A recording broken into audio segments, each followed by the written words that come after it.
Welcome to the Bucher and Friends podcast, co-starring 10-year NBA center Ryan Hollins. Couple bump fakes, leans in, shot blocked by Ryan Hollins.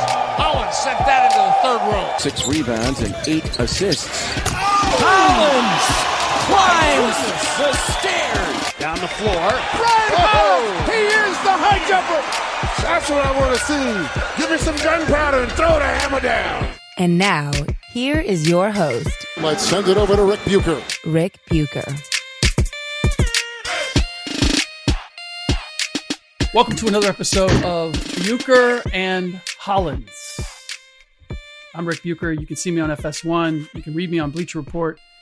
And you can hear me on radio.com, Scallon Pals. Obviously, you can find me here. You can also find me on Twitter at Ric Bucher and on Instagram at Ric_Bucher. He's Ryan Hollins. You can see him in a variety of places. You can hear him in a variety of places. And you can follow him on Twitter at the Ryan Hollins and on Instagram at simply Ryan Hollins. All right. Yahoo. The freaking season is underway. And I went down to LA to catch the Lakers and Clippers. I went to practice. The Lakers practice today. The Clippers already taking days off. Took the day off today. We're recording this on, Wednesday. We're recording it on Wednesday, day after the season has started.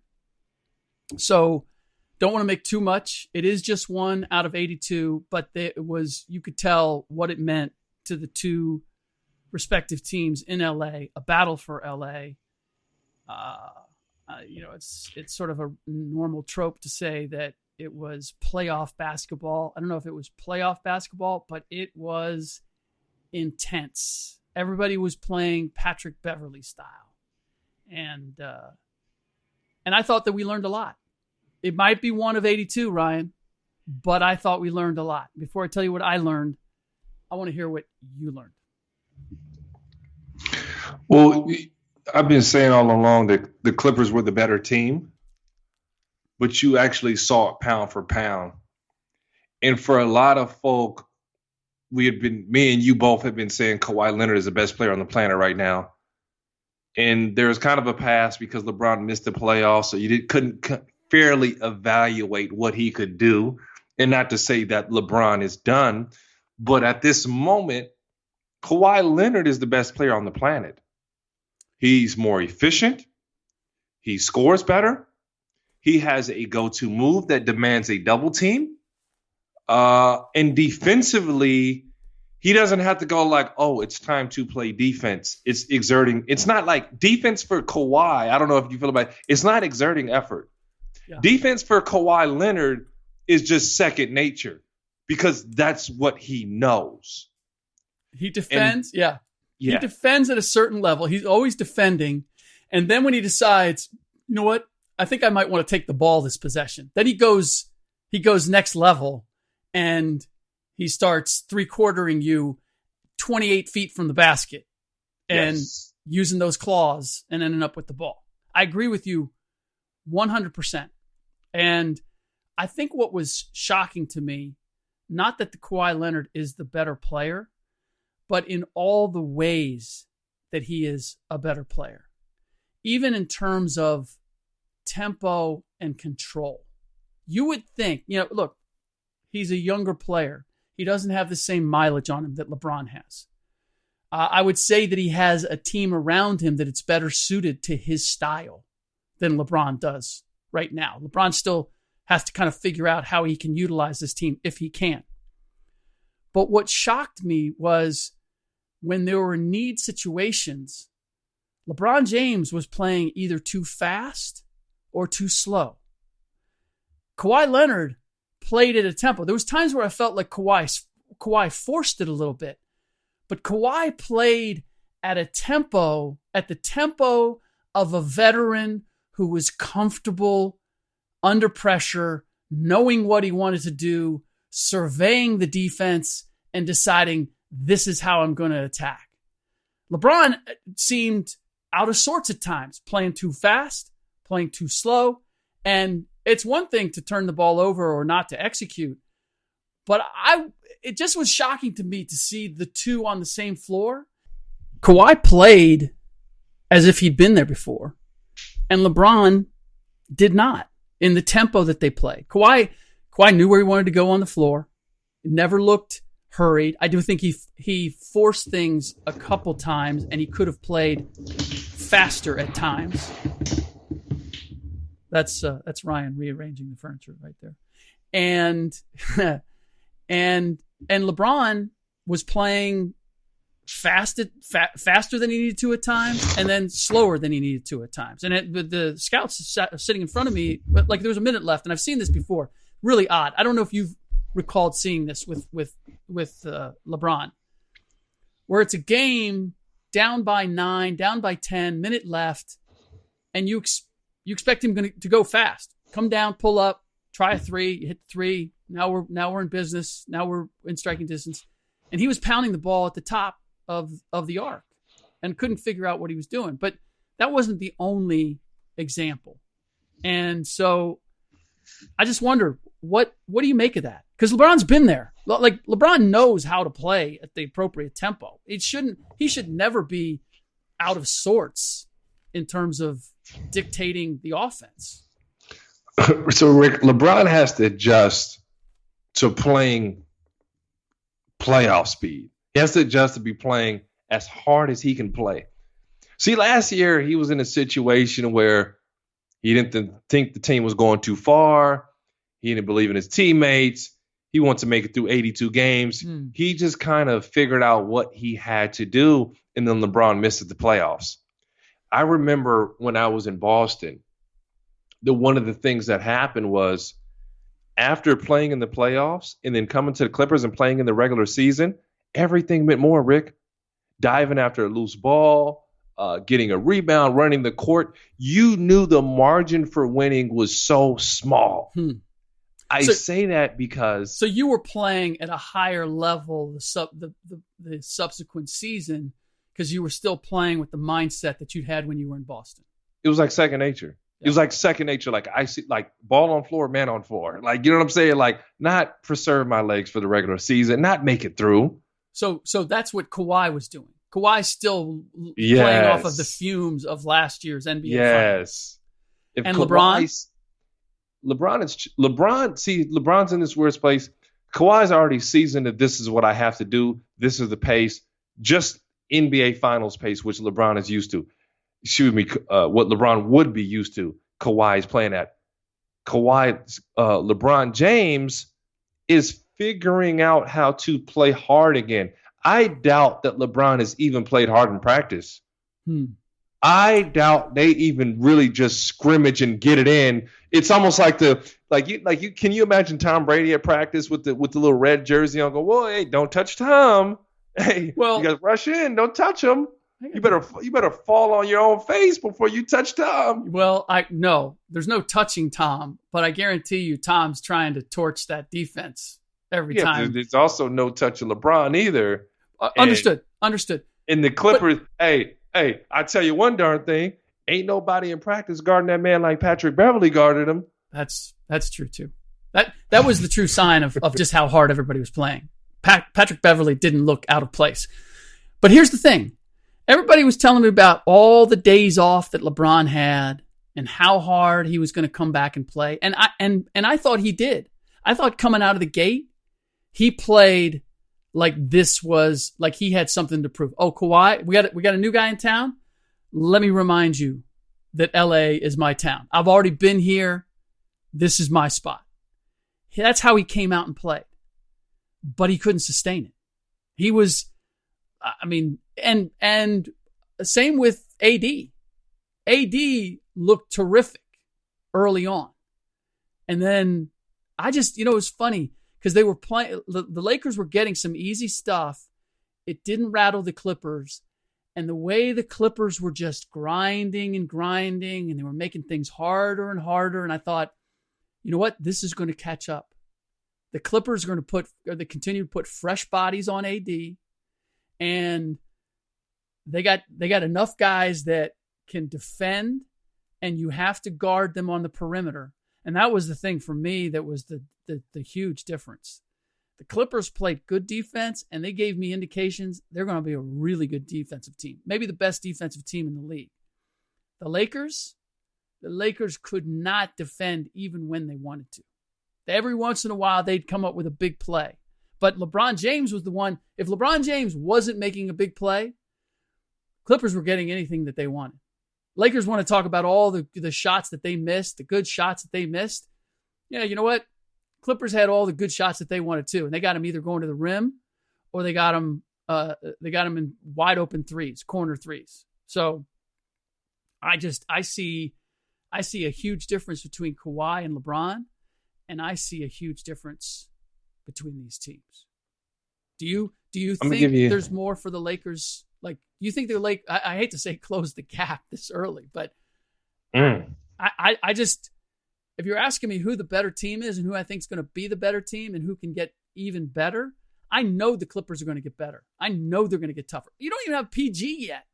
PG and Kawhi could be the Scottie Pippen, Michael Jordan combo in terms of locking you down defensively. They could be better. They could be. Because defensively, they could be better. Like you guys, like it's like blasphemy to say. Like I was waiting for a little pushback because Kawhi Leonard arguably could be the greatest defender of all time. He's bigger and he's stronger than Scottie. He can do things that Scottie Pippen cannot do. Scottie Pippen could not roll over and guard Giannis Antetokounmpo on the block. Scottie Pippen getting put in the rim. That's not happening. Scottie Pippen can move his feet with point guards. He may be a little more nimble than Kawhi Leonard. Yeah, that's what okay. Maybe he wins the agility battle, but Kawhi ain't getting burnt. We saw Kawhi Leonard run around and chase Steph Curry if needed. Okay, and Paul George ain't no slouch. This guy was without question up for defensive player of the year. So that could be the greatest defensive combo of all time. And keep in mind, Scottie's all of 6'7", and Mike is 6'6.5".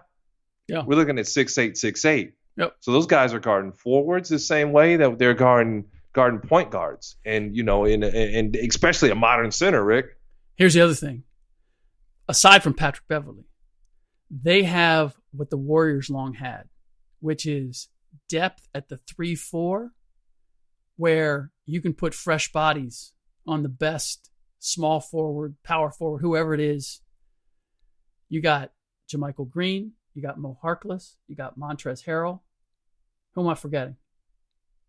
Anybody else you put in that equation? Obviously, Kawhi. You could put Paul George in that equation. That's 5 guys who can play 3, and if need, I mean, Kawhi was on AD. AD didn't want any of that. Well, you're missing the one guy, and he's the smallest one. And ironically, it's Patrick Beverley. Well, yeah, true, and he was on LeBron a lot. But I'm just saying, LeBron a lot. Yeah. I'm just saying in terms of those guys that, if teams look for that to exploit that 3-4. If I'm going to put a big body, if I'm going to put a big body on LeBron, then LeBron's going to take him outside. And if you put a smaller body on him that's quicker, well, now I'm going to take him on the block. The guys that they have, you can't do that. Giannis, where's Giannis going to operate? And AD, when it came to Montrez, he wanted no part of that. That's why you can't play through AD. And it's funny because I was at practice today and Frank Vogel was singing the praises of their post game. He goes, you know what? Hey, our post game, that's something that's going to be difficulty for other teams. And I'm thinking, yeah, but you have to play too slow to play in the post. And people are going to make AD beat them on a nightly basis. If you're going to post AD and you're going to play that way, then he's going to have to take you home. And I don't know that AD has the physical ability to play on the post and punish you all night long. He didn't in game 1. Rick, that scares the heck out of me. Hearing that? If Frank Vogel believes that he's still playing in the NBA that he coached in and I competed against, where you drop the ball to your best player and he gets busy and he takes volume shots and you kind of play through your horse and you win like that, Lakers got problems. Frank Vogel going to have to go. If he still thinks, because there was a time and place where you would win and you would say, hey, Danny Granger, we're running drop 13 for you, turn 13, turn 35, whatever it may be. Mm-hmm. Go get me a bucket. Mm-hmm. And then let's play defense and work around them. You don't win like that. You got to score. Yep. A post up right now that is not a glaring mismatch is the worst play in basketball. Why, Rick? Because you have 4 other guys sitting. You have one guy that has to score multiple baskets. And then after he can't score, he's got to run down and he's got to defend fresh legs. So now when you just post up AD all game long and he didn't do enough to get double teamed, like, go ahead, that's the game plan. You want to know the Clippers game plan? Go get 30 AD. We're not doubling. Mm-hmm. And guess what? If you really cook, AD, if you really cook, and you know what we're going to do? We're going to send Kawhi over there, and that's it. You know what I'm saying? Like, that's the golden gun. Or Montrez. I mean, Montrez on the block is tough and long. Mm-hmm. Now, Montrez has a tendency to get in foul trouble a little bit, but maybe there's definitely an intimidation factor there. That's what I'm talking about. But listen, all said and done, you got Patrick Patterson. And the nice thing, we forgot you didn't even list Patrick Patterson. Patrick Patterson's an athletic body. That's who I was forgetting.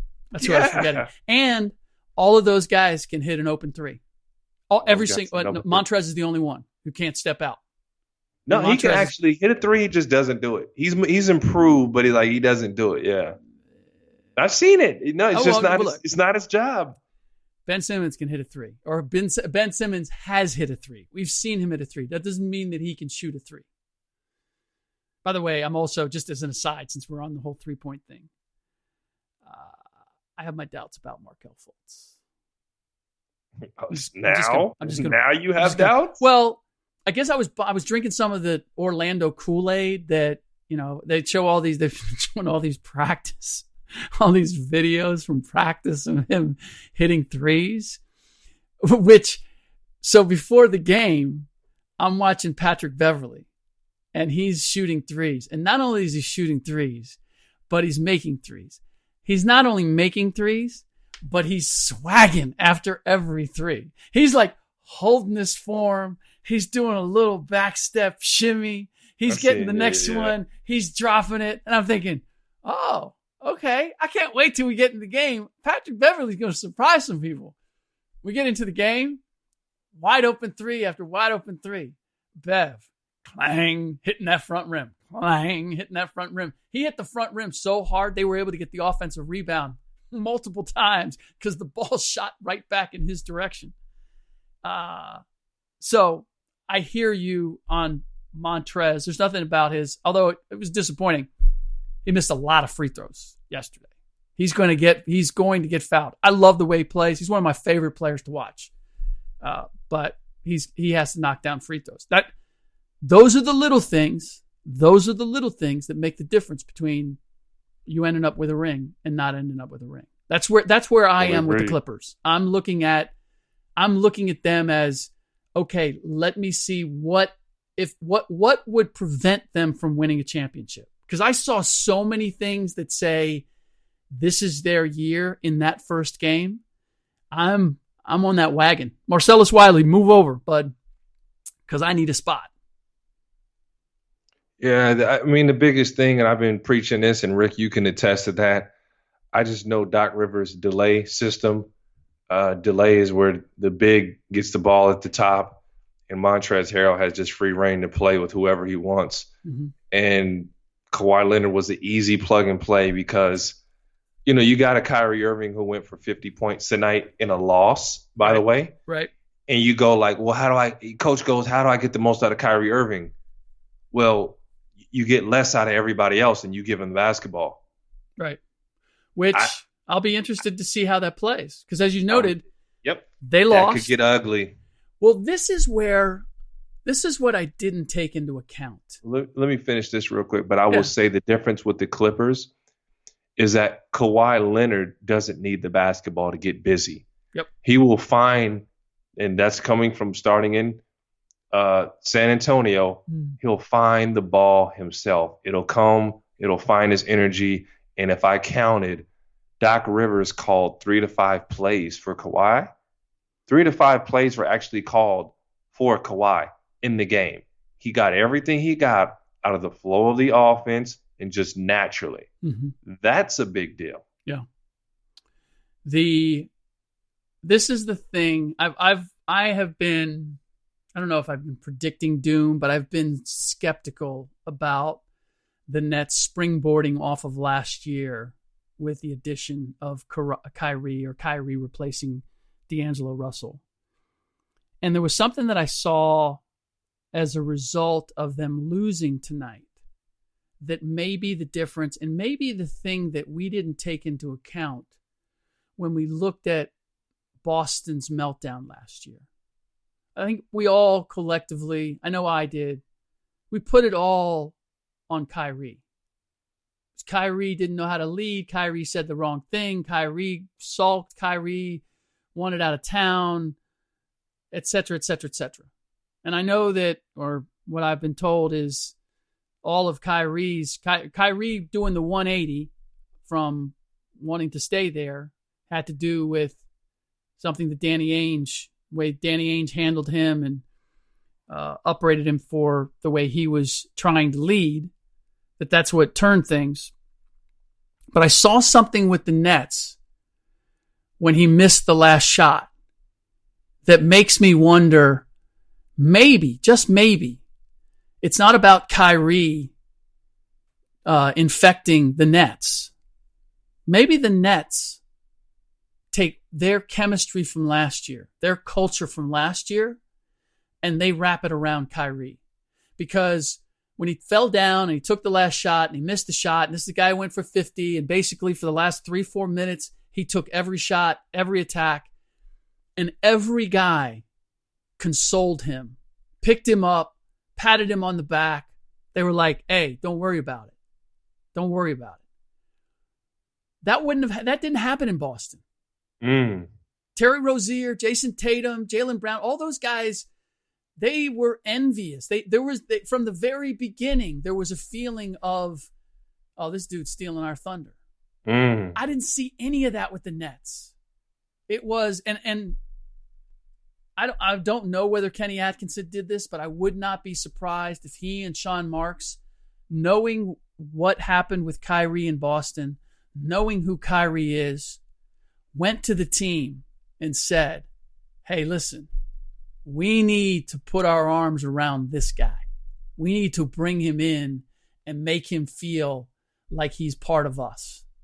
Because that's not what happened in Boston. And considering Sean Marks knows this from his San Antonio days, and he knows what it's not like from his New Orleans days.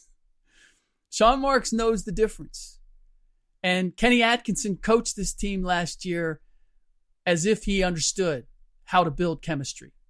I just wonder, I'm not saying it's going to work because Kyrie still has to come along. But the Nets, we may not have given enough responsibility to the rest of the Celtics for the lack of chemistry. And the Nets may just be a team that's capable of pulling Kyrie in and getting the best out of him and being able to absorb his flaws, if you will. I don't know if you've ever experienced that with a team, but that's something tonight as I watched that game at the end, I was like, this is different. These guys aren't envious. They're not jealous. They're not, hey, you took all the shots and you still didn't win the game. There was none of that. We're going to pick this guy up. And maybe that'll make a difference. We'll see, but it could. No, I agree. I do blame Kyrie, but I also understand he had to be put in a stable situation, and he didn't know how to lead. He didn't know how to talk to people, and it was really confusing because there are messages in Boston that should have been said to Kyrie, that should have been said to the rest of the team, that weren't said because you don't want to hurt anybody's feelings. Like what? What do you mean? You mean from Brad Stevens? if I know that a player is going to leave, yeah, I'm very hesitant to say what I need to say to him.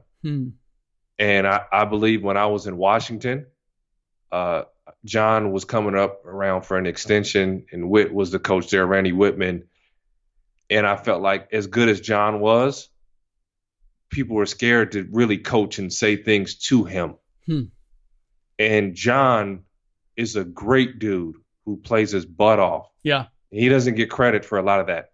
John Wall takes a lot of flack, but John Wall wants to be coached. I'm not saying Witt didn't coach him, but sometimes there's that hesitancy. I'm not saying Brad didn't coach Kyrie, but there's that hesitancy like, am I going to ruffle this guy's feathers and he's going to be gone? Yeah. Or do I have him under salary for the next 4 or 5 years? And do I have a culture that says this is how we're going to roll? No. Can Kenny Atkinson now coach Kyrie Irving? You know what I'm saying? Because guess what? Kyrie Irving going for a 50 ball ain't they system, bro. They run the dribble drive offense with the hard dynamic roller going down the middle and the weak side big. Okay, and they hit paint after paint touch after paint touch and then kick for threes. D'Angelo Russell was not good enough that you had to run the offense. Yeah, you know what I'm saying? Yeah. Yep. So the curse says, Kyrie, you're good enough, you're scoring, so we'll go get busy. Yep. That does make it difficult at times, though, for guys, because you're not involved in the same way, and I think that's difficult. And I don't know if you ran into this, but the difference. I see it on the defensive end. If a guy's involved, if a guy's touching the ball at the offensive end, it just feels like he's part of. The effort and energy that you get at the other end is sometimes it's just obvious. It's just so apparent. And that's where it gets difficult. When you're constantly just running back, trying to defend, get the ball, then you hand it over, then you stand around. You can't help, even it's human nature. You can't help but get a little stagnant defensively, no? Oh, you get very stagnant. It's easy to play against, man. Yeah. It is tough to play against. I get it. I understand a guy gets going, but like when I see 50, I want to see 15 assists. Yeah. Now we really talking. That's what Harden doesn't get credit for, because Harden will have some of those monster games. It's true. Where he'll have 15, 16 assists because he's drawing double teams with his offense, and now he's getting guys involved. Yeah. The other game on opening night, obviously, was the Pelicans visiting the Raptors, and the only reason the Pelicans were playing on opening night against the defending champions is because of Zion Williamson. He was not there, out 6 to 8 weeks, meniscus tear. I say this not comparing myself to Zion Williamson as an athlete, but I tore my meniscus my senior year in high school. I had surgery my freshman year in college. After my freshman year playing soccer with the varsity, and so I played. I only say that because I played the season and then had the knee repaired, and never had another problem. So obviously this is not his first knee injury. Everybody's talking about his conditioning and his weight. He has to lose weight. Ryan, for me, it's not the weight. Charles Barkley, same size, played damn near over 300 pounds at times. It's the way he plays. And I don't know if you can change that, but he has to find a more efficient way to play. He reminds me more of Derrick Rose than he does of Charles Barkley in the way he plays, because there's so much torque, there's so much change of direction, and your joints are just not made to play in this game, in the NBA game today, 82 games. I don't know how he can play that style. Even as you watch Derrick Rose, and I watched him finish the game against Detroit winning that game without Blake Griffin.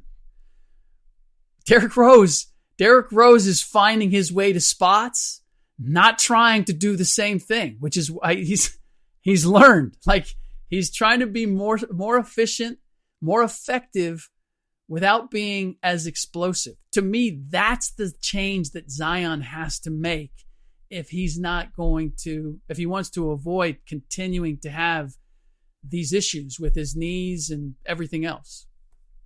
Zion's going to have to learn some pace, because right now, if he's not playing 110 miles per hour, he's not as effective as you stated. So I agree with you there. The one thing that, for those who don't know what meniscus is and how it ends up getting hurt, how it affects a ball player, it's your side-to-side movement. It's in a sense your stabilizer. So you can run. You can essentially. It's the cartilage in your knee. Yeah. You can jump. You can run, but if that thing, it'll come off and kind of flap, and if it gets stuck, it can cause a lot of swelling. It can you can stiffen up the knee. Yep. Yeah, I mean, if you catch a tear going full speed, you can rip that meniscus. I had a buddy of mine do that. Yeah, but that stabilizer is the problem. And for a guy like Zion, he does a lot of sideways moving. He does a lot of cutting, as you alluded to. And I believe where he definitely did it or did not help was that shoe blowout. Playing for Duke University, gets into the game, goes to make a hard cut, and it blows out, and it puts a lot of pressure on that knee. He ends up missing some time for it. And it was like you said, he could have played 82 games with a slightly torn meniscus, even a torn meniscus. Is that smart? Is it what you want to do? No. Not with the number 1 pick. So fair to say, right, Rick? Let's not overreact and let's not underreact, because we don't want this to turn into something else. Right. But big fella got to lose some weight, and he has to change, in my opinion, more pace to his game. Right.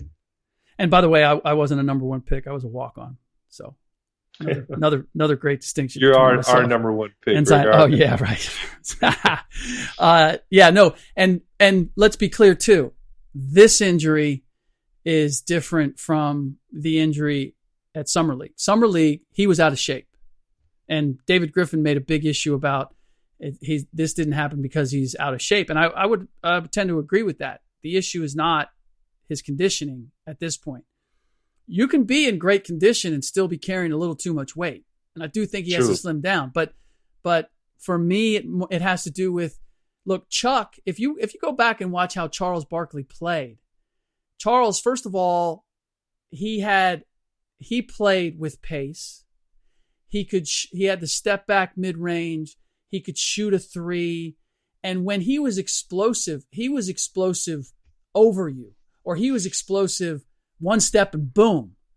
That's not what Zion is. Zion, as you correctly noted, has to go. He's in motion. He's going 110 miles an hour and then spinning on you and going up. It's a completely different game. And it's why Chuck could play heavy and why Zion, with the game that he has right now, cannot. And no matter, even if he lightens up, he's going to have to develop skills that allow him to play a different way, because just being that explosive, living off of that, he's headed down the Derrick Rose avenue. And I don't wish that on anybody. All right. That does it for this episode of Bucher and Hollins, subsidiary of the United WeCast Network. Please check out our other podcasts, Aid Groupies and Get Some by comedian actor Gary Owen. In the next podcast, I'm going to tell you something I learned listening to the Nationals-Astros game. You're going to want to hear this. I think this is unique. This is unique for the Nationals. I know I'm delving into the baseball side of things. Who saw the Astros getting whooped like this? Golly. The Nationals became my team, so I also got on that bandwagon. But we will continue the conversation about what we're seeing around the NBA with this opening week, as well as is the China controversy over, or is there more that's going to happen? Does the league need to be prepared for more on that front? We'll discuss all of that in the next podcast. Don't forget, rate us on iTunes or wherever you get your podcasts, and then screenshot that review, just the stars, how many stars you gave us, or the comment that you left, and send it to @BucherFriends, and you will be eligible to win a copy of, this is giving this out since the China issue has raised itself. I did a book with Yao, Life in Two Worlds, about the difference between the two cultures in China and here. Very informative, I think, for anybody who's interested in the situation that the NBA finds itself. We're going to give that away once we hit, where are we? I don't know. We get 50 ratings. We add 50 ratings to the pot, and then and we'll give away a copy of Yao, Life in Two Worlds. But in the meantime, for Ryan, for myself, as always, thanks for listening.